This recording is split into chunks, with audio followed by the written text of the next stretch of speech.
दोस्तों बहुत बहुत स्वागत है आपका आपके अपने चैनल चमत्कारी ज्योतिष में। आज की इस वीडियो में बात करने वाले हैं बृहस्पति के पाँचवें घर के रिजल्ट के बारे में। अगर आपकी कुंडली में बृहस्पति पॉजिटिव है तो कैसे फल आपको मिलेंगे, और अगर आपकी कुंडली में पाँचवें घर में बृहस्पति नेगेटिव है तो आपको कैसे फल मिलेंगे, इसके बारे में आज चर्चा करेंगे। तो बृहस्पति चार के समय चंद्र अगर नौवें घर में हो तो दोनों ही दोस्त और एक दूसरे को देखते हुए, इसलिए असर अच्छा ही होगा। पानी की मामूली नाव भी बड़े बड़े जहाज़ों का काम दिया करती है, यानी हर किसी काम में बहुत बड़ा लाभ हुआ करता है। बृहस्पति पाँचवें घर में हो और शनिश्चर हो नौवें घर में तो बृहस्पति की उम्र में किस्मत का अच्छा फल हुआ करता है। अब दोनों ही ग्रह नौ में इकट्ठा फल देंगे।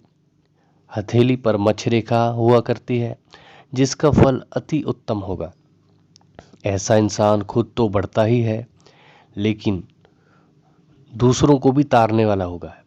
अब औलाद के लिए भी कोई अशुभ फल नहीं हुआ करता, यानी कि वर्ष फल के हिसाब से शनि खाना नंबर 9 में आ जाए तो बृहस्पति की मीठी हवा में शनि का सांप सो जाएगा लेकिन मुर्दा नहीं होगा, और शनि के दिन को जन्मी हुई औलाद पर जाकर 60 साल और उम्दा और उत्तम फल देगा।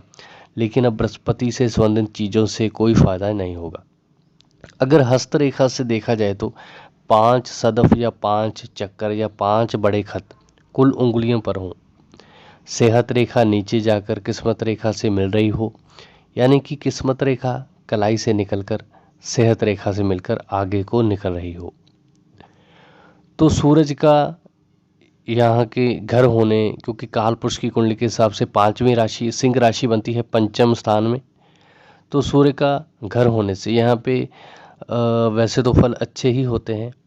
यानी लीद में माणिक, यानी कि जातक की संतान उत्तम अवस्था की होती है। इल्म से दौलत की खूब कमाई होगी और धन दौलत की वृद्धि का कारण संतान हुआ करती है। श्रेष्ठ रेखा का उत्तम फल हुआ करता है। महादशा बुध के वक्त अगर केतु अच्छी स्थिति में ना हुआ तो मामू को 7 साल के लिए केतु की महादशा का असर होगा जो उसके लिए बुरा ही होगा। तो नेक हालत के बारे में चर्चा करते हैं। तो खुद की किस्मत का नेक और बुलंद असर अपनी औलाद के द्वारा हुआ करता है। ईमानदारी का व्यापार, कारोबार और दुनियावी कारोबार सब बढ़ता होगा। जवानी में औलाद की ज़रूरत को ध्यान में रखने से और उनकी इच्छाओं की कदर करने से खुद का बुढ़ापा उत्तम हुआ करता है। जिस दिन जातक के यहाँ वीरवार को औलाद का जन्म होगा उस दिन से किस्मत बुलंदी पर होनी शुरू हो जाएगी। ऐसे लड़के के जन्म से पहले किस्मत सोई ही गिनी जाएगी। खाना नंबर 2, 9, 11, 12 में बृहस्पति के अगर दोस्त यानी कि सूरज चंद्र मंगल हो तो उनकी मदद साथ होगी। गुरु पांचवें में सूरज के गुण शामिल होने से जातक बेहद गुस्से वाला और बेमतलब का गुस्सा करता है। तो बृहस्पति के पांचवें घर में कुंडली में सूरज चंद्र और पापी अच्छी स्थिति में, बुध कुंडली में उत्तम यानी कि हस्तरेखा के अनुसार उंगलियों की पोरियों पर 5 चक्कर हो, कुंडली में राहु नेक, हथेली पर बुर्ज नंबर 2 पर 5 खड़े खत हो तो लाबंद कभी नहीं हुआ करता। उत्तम और बुलंद किस्मत का मालिक होगा। ऐसा नेक हुक्मरान हुआ करता है जो कई लाखों लोगों की परवरिश किया करता है। बृहस्पति पांचवें के समय दोस्त ग्रह यानी कि सूरज चंद्र मंगल अगर नौवें घर में हो तो हस्तरेखा के अनुसार सेहत रेखा पर बृहस्पति के खड़े खत या किस्मत रेखा कलाई से शुरू होकर सेहत रेखा से जा निकले, कुल या कोई शक हो तो सूरज खाना नंबर 9 में होगा। तो दौलत और औलाद कभी मंदे नहीं होंगे। आने वाली नस्ल सब उत्तम किस्म के होंगे। अगर जातक खुद लीद में माणिक था तो सबकी सब औलाद अनगिनत पत्थरों में मोती की तरह हुआ करती है। हर तरह खुशहाली का नज़ारा होगा।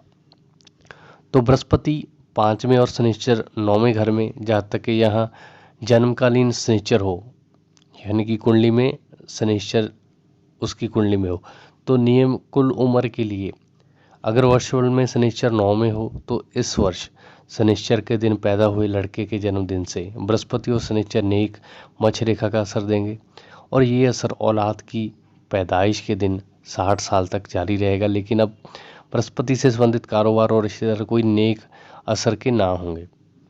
तो अब बात करते हैं नेगेटिव बृहस्पति के बारे में। अगर आपकी कुंडली के 5वें घर में बृहस्पति नेगेटिव होकर बैठा है तो क्या रिजल्ट होंगे।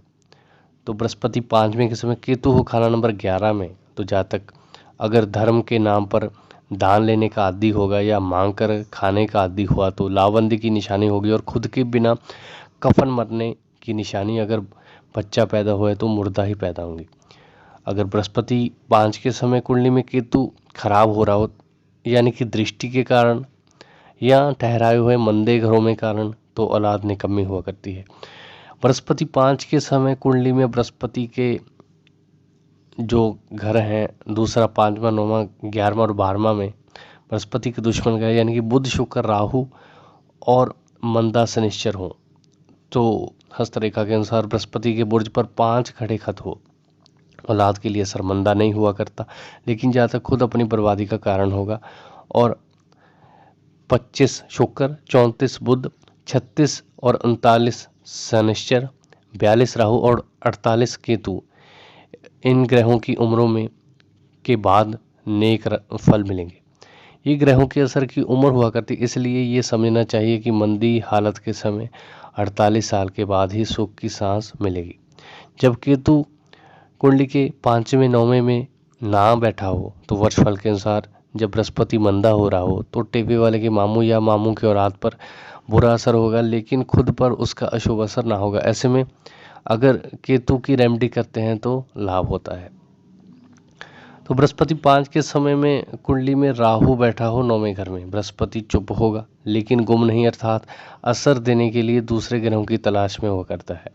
बृहस्पति 5 के समय में कुंडली में राहु अपने मंदे घरों में हो या किसी और वजह से अशुभ हो रहा हो तो जातक पैसे की तंगी के कारण इधर उधर दौड़ता होगा। तो दोस्तों, उम्मीद करता हूँ आपको मेरा ये वीडियो पसंद आया होगा। तो मैंने आपको गुरु के 5वें घर के पॉजिटिव और नेगेटिव रिजल्ट के बारे में बात की है, तो आप भी अपनी कुंडली में इनको अप्लाई करें कि आपकी कुंडली में गुरु पॉजिटिव है या नेगेटिव है।